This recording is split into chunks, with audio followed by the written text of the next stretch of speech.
उम्र पर बेफिजूल की बात यहाँ हो रही थी।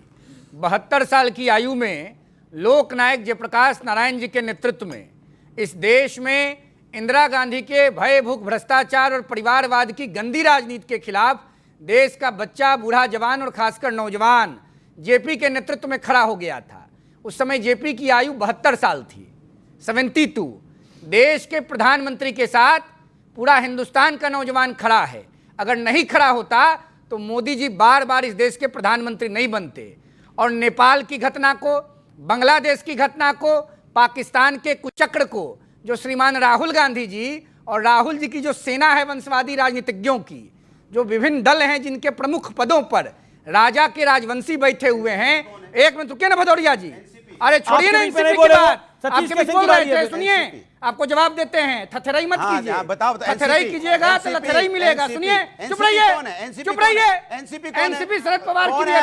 नहीं नहीं, एनसीपी शरद पवार की है, एनसीपी शरद पवार की है। अरे बता रहे हैं एनसीपी शरद पवार की है। थथराई कर रहे हैं। मैं आपको बताऊं, यहाँ बैठे जो साधारण पृष्ठभूमि के बच्चे हैं, ये थेथराई का मतलब क्या होता है? खड़े होकर बताइए। एक सेकंड, अनुराग भदौरिया को थेथराई का मतलब बताइए क्या होता है? मतलब अगर कोई बहुत ज्यादा बोल रहा है ना तो उसको बोलते हैं थेथराई कर रहा है। थेथराई करना एग्जैक्ट मतलब। सतीश जी बिहार के, सतीश जी एक सेकंड सतीश जी को भी बोलने देते 30 सेकंड। एक मिनट अनुराग, शांति। सतीश जी आपका 50 सेकंड का वक्त है। थेथराई कौन कर रहा है जेनजी के मुद्दे पर? कौन कर रहा है उसमें मैं नहीं जा रहा हूं। मैं एक बहुत सीरियस बात करना चाहता हूं। देखिए, ये 75 साल का उम्र तो हमको लगता है मोदी जी ने ही खुद तय किया था ना।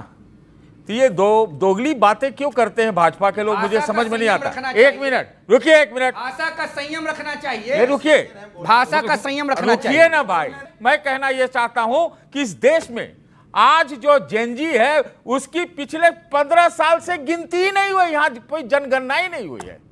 हम तो हैं साथ में मोदी जी के, मान लीजिए जेनजी है उनके साथ, लेकिन आप गिनती नहीं कर रहे हैं। और 50 साल में बेरोजगारी सबसे चरम पे है। आज जेनजी बिलीव करते हैं जैसे संजय राउत ने बोला कि भारत में नेपाल हो सकता है? नहीं, मैं उसके विरोध में हूं, लेकिन मैं इन जेनजी के साथ न्याय चाहता हूं। न्याय चाहता हूं, न्याय चाहता हूं इनके जेनजी के साथ।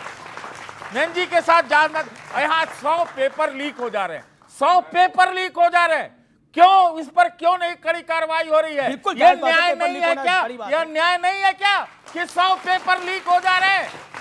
तो बात खुल के करिए, बात खुल के करिए।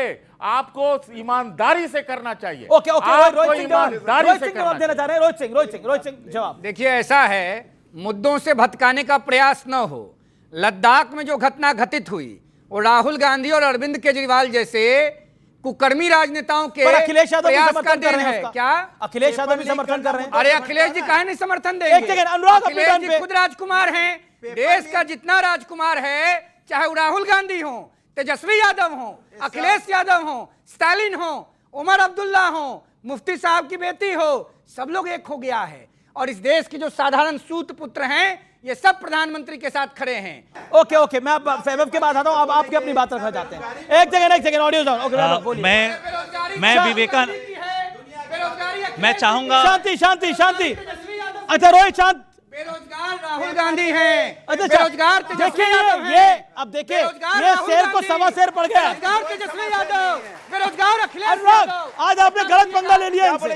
एनसीपी, अरे सत्ता बनानी रहती है तो आ जाओ, अपना दल आ जाओ, सत्ता बनानी है। राजभर जी आ जाओ, सत्ता बनानी है।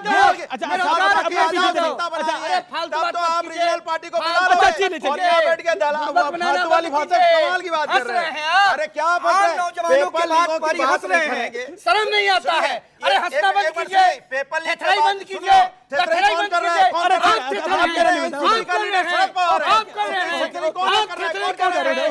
थेथराई कर रहे हैं।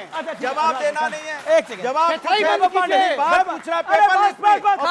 आप क्या चाह रहे हैं? मैं प्रोग्राम को रोकूं? नहीं, मैं रोकना नहीं चाह रहा, इसलिए मैं बोल रहा हूं। वैभव पांडे, ओके, हमारे साथ एक जाने माने इंस्टाग्रामर है, सोशल मीडिया में बहुत हिट है, वैभव पांडे। उनके पास चलते हैं। वैभव, क्या कहना चाहते हैं? एक तो जेनजी के बारे में आप क्या सोचते हैं? What is your view? मैं चाहता हूं कि मैं स्वामी विवेकानंद जी का नाम यहां पे इन्वोक करूं। बहुत उन्होंने ये कहा था कि जो युवा है वो वायु है और इस वायु का प्रयोग हम देश के फायदे के लिए करते हैं, नुकसान के लिए करते हैं, वो देखने वाली बात है। इस पर मैंने कुछ लिखा है, आपके दर्शकों को सुनाता हूं।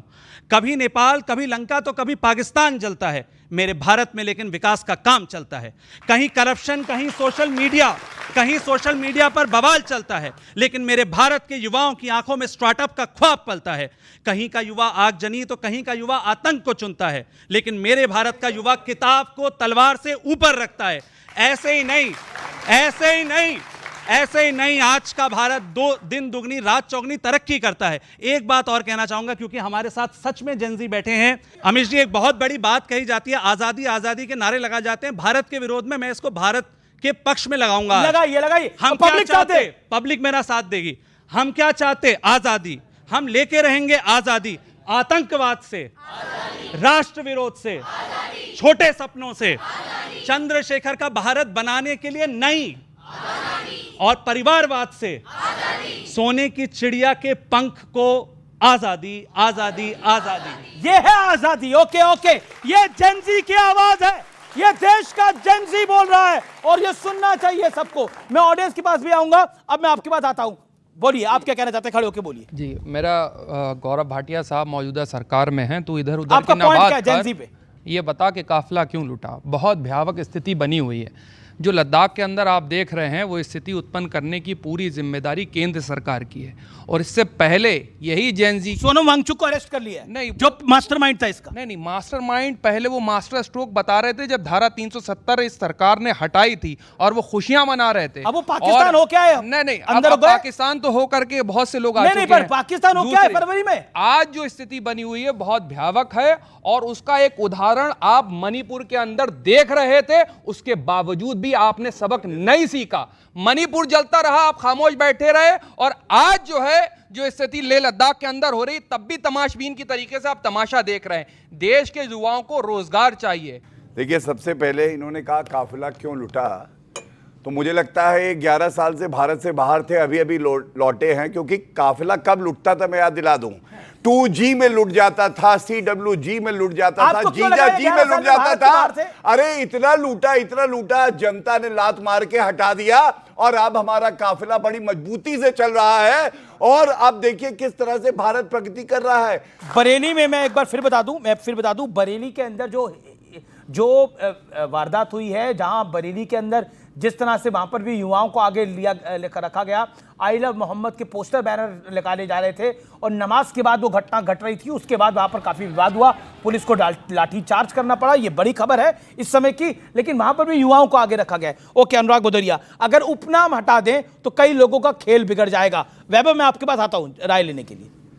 मुझे तो लगता है कि भारतीय जनता पार्टी के साथ एक बड़ी समस्या हो गई है। उनसे बात जनता की करो तो परिवारवाद पे चले जाते हैं।